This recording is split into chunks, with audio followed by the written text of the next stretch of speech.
Bonjour aux auditeurs et auditrices de Écran Étoile. Je m'appelle Benjamin Voisin, je suis comédien, je partage l'affiche avec Marina Foïs dans le film En roue libre qui sort prochainement en salle et je viens vous en parler pendant 10-15 minutes.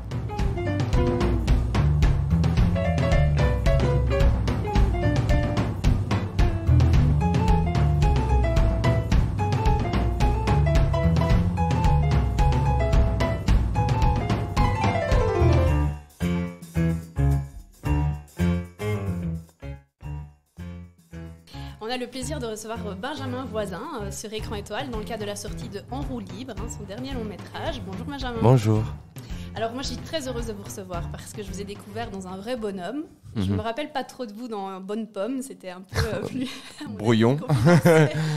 Mais c'est assez amusant parce que finalement, un vrai bonhomme vous a permis de vous retrouver ici, dans En roue libre, puisque Benjamin Parent était scénariste du film, enfin du court-métrage de Didier, avec qui vous avez tourné. Donc finalement, il y a une filiation qui s'est faite assez naturellement. Oui, c'est rien. D'ailleurs, ça me fait super plaisir parce que ça montre bien on s'était bien entendu auprès de Benjamin. Et quand on recommande un acteur à un metteur en scène, c'est toujours gratifiant, quoi. Donc du coup, quand Didier vient me voir en me disant « Ben m'a parlé de toi », j'ai peut-être quelque chose à te proposer, je suis hyper heureux, quoi. Et dans Un vrai bonhomme, vous jouez un frère mort. Ici, dans En roue libre, vous êtes derrière en fait, dans le passé, dans la mémoire de votre frère qui est décédé. Donc finalement, c'est un renversement de situation assez rigolo. On dirait même une suite, quoi. Le travail du frère. C'est vrai que j'ai joué le mort avant et là, le frère me manque. Mais c'était pas volontaire, mais hyper intéressant de pouvoir travailler la fraternité au cinéma. C'est vrai que les 2 premiers longs où je vous ai vu, vous jouiez toujours un personnage qui mourait à la fin. Ouais. Alors je me suis dit, est-ce que vous allez avoir le même problème que Sean Bean finalement, ou À tout est-ce le qu'à un temps moment mourir. donné... Mais je ne sais pas pourquoi. J'ai demandé au metteur en scène, mais arrêtez de me... Mais bon, chacun écrit son film, quoi. Mais c'est vrai qu'il y a un délire où ils aiment bien m'imaginer mort. Bon, je sais pas trop comment le prendre, mais... On a l'impression quand même que l'apothéose, si on peut dire ça comme ça, parce que c'est juste le début de la belle histoire, mais c'est Été 85 de François Ozon qui a vraiment ouvert les grandes portes, à la fois au niveau des nominations, puisque déjà là, c'était génial d'être nommé en fait, pour les Césars. Césars que vous avez remporté ici avec Les Illusions perdues. C'est quand même finalement un beau départ, quoi. Tourner avec François Ozon déjà, et puis se voir ouvrir les portes du cinéma en grand. C'est génial parce que c'est tout ce que je voulais, dans le sens où... J'adore les acteurs dont on voit un peu de la jeunesse, l'âge adulte, puis la vieillesse. Ça donne comme ça une sorte de spectre énorme. Et les grands acteurs, ils ont cette chance-là. Et quand François, puis Gianoli, là bientôt André Téchiné viennent me voir pour travailler, c'est déjà hyper heureux de pouvoir rentrer dans leurs univers. Ça, c'est quand même des pointures. Et en même temps, évidemment, moi, ça m'installe un peu, quoi. Je reçois plus de choses, je peux vraiment réfléchir, à essayer de construire quelque chose de cohérent ou divers, varié, voilà. Donc moi je suis hyper heureux. C'est vrai qu'on parlait des réalisateurs confirmés, André Téchiné pour Les Pieds sur Terre qui va sortir. Ça s'appellera pas Les Pieds sur Terre, je pense que le titre va changer. Ouais, il aime pas trop, il m'a dit, mais mais on aura des nouvelles prochainement du titre et ça devrait sortir dans 3-4 mois, quoi. Oui, c'est comme ça, pour l'hiver. Oui, bien sûr. Et aussi des premiers des premiers films, en fait. On pense notamment à Léo Carman pour La vie de Simon. Ici, justement, Didier Barchelot, c'était son premier film. Et Benjamin Parent aussi, je pense que c'était son premier essai. Donc finalement, vous allez vraiment dans les cinémas à la fois de tâtonnement et aussi de confirmation. Et ça doit être génial de voir plein de façons de travailler différentes. Et oui, moi, ça m'ennuierait énormément de faire 10 ans avec le même réalisateur. Ce que j'aime bien, c'est de bouger un petit peu, d'aller à droite, à gauche. Et c'est un premier long métrage pour un acteur. Je veux dire, un acteur qui joue dans un film dont c'est le premier long métrage pour le réalisateur, c'est génial parce que la naïveté qu'on peut perdre un petit peu au fur et à mesure des tournages, on la retrouve dans les yeux du metteur en scène. Didier, quand il avait le combo et qu'il voyait sa voiture, Marina Foïs et moi en train de jouer la scène, il était évidemment concentré dans le travail, mais il y avait quand même aussi, une fois que la scène était finie, ce plaisir de se dire « Putain, je suis en train de faire mon film ». Et ça, c'est hyper émouvant, je trouve. Et si on veut terminer, on va dire, le tour de la carrière avant de se lancer vraiment dans En roue libre, on remarque aussi que quelque part, il y a cette envie ce sont des cinémas aussi bien historiques. Enfin, je veux dire, vous avez joué dans une adaptation de Balzac il n'y a pas longtemps, des films très contemporains aussi. Après, on a l'entre-deux, puisqu'on se retrouve dans les années 80. Donc, vous êtes vraiment dans tous les registres historiques et cinématographiques, puisque ça a du fantastique au drame, à la comédie, d'une certaine manière. Donc, à seulement 25 ans, vous avez déjà une carrière qui est très différente et vous avez une grande palette d'interprétation qui ne peut que forcer le respect, finalement. Bah, c'est super gentil de votre part, mais il faut aussi reconnaître que j'ai un agent sublime avec lequel on a, dès le début, même quand c'était pas tout de suite évident, avant Ozon justement, à essayer de faire des choses diverses et variées, à essayer de s'implanter dans différents cinémas. Moi, ce que j'aime bien, c'est découvrir. Refaire un peu le même film, refaire la même soupe, c'est pas très intéressant. Les prochaines choses, j'aimerais bien faire une comédie musicale ou un film d'horreur, enfin d'essayer de bouger, quoi. Vous êtes très caméléon en fait, hein, dans chacun des films. Enfin, on mettra tout un aperçu de vos rôles avec un mix de bandes-annonces, mais on ne vous reconnaît jamais vraiment et pourtant c'est toujours vous. Et c'est assez bluffant en fait, parce qu'on se dit on arrive complètement à oublier le personnage du film d'avant. Et ici, il y a un côté un peu brut, un côté un peu sincère, brut, touchant. J'aime pas faire rentrer dans des cases, mais il y a un petit côté James Dean, un petit côté... Vous voyez ce que j'ai un petit côté à la fois d'innocence, de force, de pudeur, mais... Et ici, de colère. Il y a quelque chose qui gronde. Ouais. C'est super fascinant de vous voir à l'écran et bravo en tout cas. C'est gentil. Une question. Mais ça me fait plaisir que vous le souligniez parce que je voulais vraiment qu'il y ait ça. En lisant le scénario, on s'est dit avec Marina, elle aura la tâche de faire suivre le public et moi d'apparaître. Et je me suis dit, elle va quand même tendre l'angoisse tout au long du film et se détendre. Mais je veux dire, elle a quand même une note principale à jouer. Et dedans, moi, je voulais faire plein de mouvements. Et je me suis dit, une colère à l'intérieur, comme ça, c'est forcément quelque chose qui... Voilà, on les voit, les gens énervés, ça bouge de partout, quoi. Et je me suis dit, ça me fait plaisir que vous le souligniez. C'est vrai que dans En roue libre, on se trouve face à deux personnages qui sont abîmés, en tout cas qui sont fragilisés par leur passé, par tout ce qu'ils endossent en fait. Et on a l'impression que ce voyage qu'ils vont former dans cette petite voiture, qui est quand même assez pas très confortable, mais en tout cas spacieuse malgré tout, ça va leur permettre de soigner ensemble. Et ça c'est très beau parce qu'on voit vraiment la progression du personnage. Ils sont tous les deux un peu dans une noirceur au début et puis ils entrent vraiment dans la lumière vers la fin. Et ce cheminement, il est vraiment très très beau. J'imagine ça a été assez facile de construire ça avec Marina Foïs. On a l'impression que ça a matché assez vite dans la progression du personnage et du travail. Il y a plusieurs choses. Déjà, je sortais moi des Illusions perdues où justement il monte pour finalement être déchu. Ouais. Et là, c'était l'inverse. Dès le début, on trouve un homme qui n'a plus d'espoir, n'a plus d'illusions. Et au fur et à mesure, il reprend vie. Et pareil pour le personnage de Marina. Moi, je trouvais ça hyper sexy dans le film de Didier. L'idée de... c'est le mouvement qui donne la réponse, c'est le mouvement la plus grande thérapie qui existe. Là, vu qu'on fait du cinéma, il faut que ça soit extraordinaire. Alors, ça sera une voiture jaune et ça sera un road trip. Mais je veux dire, pour un peu oublier les problèmes, il faut juste sortir et surtout attaquer l'inconnu. Aller parler à des gens, essayer de casser son cercle intime pour découvrir des nouvelles façons de penser. Ces deux personnes-là, ils sont quand même super opposés entre Louise et Paul, les personnages qu'on joue avec Marina. On a l'impression même que votre énergie, qui est dingue au départ, la guérit. Ouais. En fait, que ça s'inverse, que votre énergie, elle la prend un petit peu et ça s'harmonise. Et la sienne, moi aussi. Un petit peu pour s'apaiser un peu. Vous avez l'air plus apaisé et elle retrouve un petit peu sa vie, en fait, tout simplement. C'est l'enjeu du film. Je trouvais ça génial de se dire, quand on a des problèmes, aller voir quelqu'un qui n'en a pas, ça va en rajouter. On va sentir une sorte de jugement. Alors que partir à -5 tous les deux, forcément tu remontes. Et je trouvais ça, vachement bien. Alors avec Marina, comment ça s'est passé de manière assez automatique. Quand je l'ai rencontrée, on s'est dit, déjà on va être potes. L'humanité qu'elle a, je la trouve tellement rock'n'roll. Et puis l'actrice, moi je suis assez fan de manier la comédie et le drame avec une telle subtilité, d'aller d'une émotion à une autre. Je lui ai dit honnêtement que j'allais un peu sur ce tournage comme à l'école pour essayer d'apprendre à jouer. Et je trouve qu'on s'est vachement bien entendu dans le sens où si ça se voit à l'écran, c'est tant mieux, mais surtout dans le travail, on essayait tout le temps de réfléchir à se dire attends, là, on a joué ça. C'est pas facile de rester dans une voiture pendant 1h30 dans un film. Donc du coup, il faut que chaque mouvement soit précis, coordonné, qu'on avance étape par étape. Et pour ça, il faut se tenir main dans la main. Donc on était quand même super proches des deux rôles, qui doivent être ensemble. Avec Marina, on était tout le temps ensemble, quoi. Surtout que le personnage de Paul, lui, a la possibilité de sortir, passer les nuits à l'extérieur, par exemple. Il reste dans la voiture avec elle. Donc il y a vraiment cette envie de l'accompagner, alors qu'il n'y a aucune raison, parce qu'ils ne se connaissent pas à la base. Donc, ouais, même à un moment, il se barre et puis finalement, il revient, comme attiré par, je crois, l'avenir flou qu'elle lui propose, et cette idée de se dire, mais en fait, je crois que ça sera plus intéressant de rester avec elle, plutôt que l'idée principale que j'avais d'aller dans le sud pour tuer quelqu'un. Et donc du coup il y a une sorte de déplacement dans le film qui est belle. Moi je trouve ça sublime, les gens qui se déplacent grâce à d'autres gens. Oui, c'est vrai. D'ailleurs, on en parlait avec Didier Barciello, c'est qu'ils ne sont pas que deux. Il y a aussi d'autres personnages qui viennent dans la voiture, qui sont aussi barges, voire plus barges.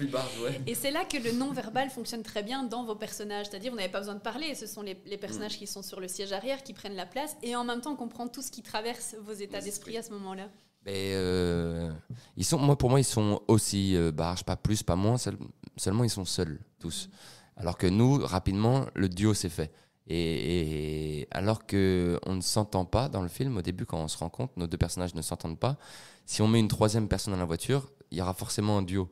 Quand ils sont trois, ça se passera toujours comme ça dans la vie.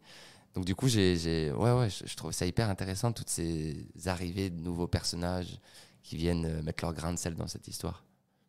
Et quelque part, je suppose que quand on est spectateur comme ça de l'arrivée d'autres personnages, on a envie de s'effacer. Et pourtant, on ne vous oublie jamais. Vous êtes toujours au premier plan, vous êtes de tous les plans. Et malgré tout, la place, elle n'est pas prédominante. Elle ne s'impose pas. Oui, c'est ça, c'est un charisme naturel qui se met en place. Mais chacun s'associe et aucun ne fait de l'ombre à l'autre. Je ne sais pas si... Oui, ça, je ne sais pas quoi vous répondre, c'est gentil comme tout. Mais nous, on était très heureux avec Marina de pouvoir se reposer aussi un peu.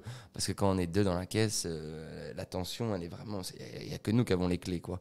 Et là, pouvoir se reposer sur d'autres personnages qui arrivent, d'autres acteurs qui viennent avec leurs énergies, leur délire, nous, on pouvait un peu se permettre de relâcher la pression, quoi. Et en vous écoutant, on a l'impression que tout à l'heure, vous utilisiez le verbe « apprendre ». Ouais. Là, c'est vraiment être à l'écoute. J'ai l'impression que dans votre travail, dans votre manière d'être et d'appréhender un rôle, il y a l'écoute de l'autre, il y a la prise de conscience de soi et des autres aussi. Je travaille que sur l'autre. C'est-à-dire que j'arrive même pas à jouer seul. André Téchiné, il y a quelques jours, m'a dit « T'es très très mauvais en tant qu'acteur quand tu dois être au téléphone, par exemple, parce qu'il n'y a personne. Et tu arrives à te déployer quand il y a quelqu'un en face de toi. Alors que d'autres acteurs... style américain arrive à jouer avec un bout de scotch moi j'ai besoin de quelqu'un d'autre parce que dans la vie là par exemple tous les trois on se parle et tu souris parce que j'ai dit cette phrase et puis elle sourit donc ça bouge et pour moi le jeu d'acteur c'est ça. Je suis incapable de refaire la même prise, je suis incapable de créer un imaginaire quand je suis tout seul, alors que quand il y a quelqu'un d'autre on danse quoi, on valse. Vous seriez triste d'un film sur fond vert où il y a de la 3D et, vous voyez il y a du coup, dans la logique, je ferais l'expérience, mais je pense que ça ferait partie des tournages où je me ferais un peu chier. Là, on a fait un peu de studio à la fin parce qu'il y avait des problèmes de son, de voiture, et puis il fallait recouper, mettre la caméra dans différents endroits. Une caméra tenue par Christophe Bocarn qui est génial, belge, chef opérateur, qui a dû trouver des tonnes d'endroits et qui fait une lumière très belle, je trouve, dans le film. Pourquoi je disais tout ça ? Le fond vert. Oui. Je pense que en studio, là, c'était la pire semaine de tournage de ma vie parce que je m'ennuie. Moi, j'aime vraiment quand on tourne et qu'on ne triche pas dans le sens où on se dit on est aussi nous-mêmes en train de le vivre vraiment, quoi. Alors que le studio, fond vert, on sort, on va fumer une clope, on est en plein milieu de Paris. Donc c'est un autre délire, quoi. Et ce qui est génial, c'est que finalement, cette carrière qui est naissante, et en même temps, on a l'impression qu'il y a déjà plein de beaux films derrière, elle s'appuie toujours sur des chouettes duos. Enfin, je pense, de nouveau, un vrai bonhomme, il y a une très belle complicité qui se fait avec Thomas et avec Félix Lefebvre, par exemple, sur été 85. On le voyait avant la cérémonie des Césars, on voyait en interview, on sentait vraiment, c'est presque un frère. Enfin, il y a toujours une belle osmose entre tous les duos qui vous ont été proposés. Je pensais à Salomé de Wals pour Les Illusions perdues. Vincent Lacoste aussi. Exact, c'est ça. Ouais. Il y a toujours un chouette répondant en face, donc ça, c'est très cool. Et on a l'impression que c'est un vrai plaisir de jouer, en fait. On croit à l'histoire et on voit clairement que vous éclatez avec les gens que vous avez en face de vous. Mais oui, je vous dis, j'arriverai pas à jouer ce que fait Joaquin Phoenix quand il est tout seul, machin, avec un marteau. Et tu te dis, putain, mais comment il fait pour créer cet imaginaire ? C'est incroyable, j'adore voir ça, mais j'arriverai pas. Donc du coup, vu que je me repose sur l'autre, très souvent, ça match, quoi. Donc du coup, j'ai quasiment que des bons rapports avec tous les partenaires que j'ai vus dans ma vie, quoi. Mais au théâtre ou au cinéma, vu que je pars de l'autre, c'est forcément on crée un espace d'intimité, quoi, qui est hyper agréable pour l'acteur. Et vous évoquez le théâtre, et je pense, peut-être que je me trompe, mais que vous aviez adapté Don Juan pour le Festival Off. Est-ce que du coup, le fait d'être sur les plateaux de cinéma, vous vous nourrissez de tout ça pour avoir une propre vision de ce que vous pourriez faire vous plus tard en tant que metteur en scène ? Évidemment, je crois que la nécessité de prendre une caméra, en fait, c'est tellement une industrie énorme, le fait de produire, de distribuer tout ça, le cinéma, que la pression est trop grande pour simplement faire un film. Il y a beaucoup d'acteurs qui font des films en réalisateur, puis c'est pas très intéressant, quoi. Donc moi je me dis, si un jour ça devient nécessaire, pourquoi pas. Mais par contre j'aimerais bien mettre en scène au théâtre, où là je trouve ça plus simple, dans le sens où la sueur des planches, elle est unique. Et on peut rester des heures sur la planche pour travailler une phrase. Il n'y a pas besoin d'une équipe technique, il n'y a pas besoin de décor, il n'y a pas besoin de... Voilà. Donc moi j'ai beaucoup aimé travailler, essayer de mettre en scène pour Don Juan, pour Avignon, un Don Juan. Il y a un retour direct du public, ce qu'on n'a pas au cinéma. Ouais. Donc c'est quand même, ça, je me suis habitué à ça maintenant, mais alors au début, ça me paraissait hyper bizarre, quoi, quand on me parlait d'un film. Là maintenant, vous m'en parlez, je vois très bien de quoi on parle, mais au tout début, les premiers films, je dis, mais j'en sais rien. Et alors, comment t'as fait ? J'en sais rien, il fallait me demander ça il y a 1 an. C'est vrai que le théâtre, j'adore ça, moi, dans le sens où tu sors de scène et l'émotion, tu l'as là. Et souvent, tu te trompes, tu te dis, putain, ce soir, j'étais quand même vachement bon, les gens, bof, moyen. Ou alors ce soir, ah non, ce soir, c'était ta meilleure. Donc tu apprends de toi au théâtre, je trouve, en tant qu'acteur. Et le réalisateur, lui, il est amusé de la réaction du public en salle, et il adore ça.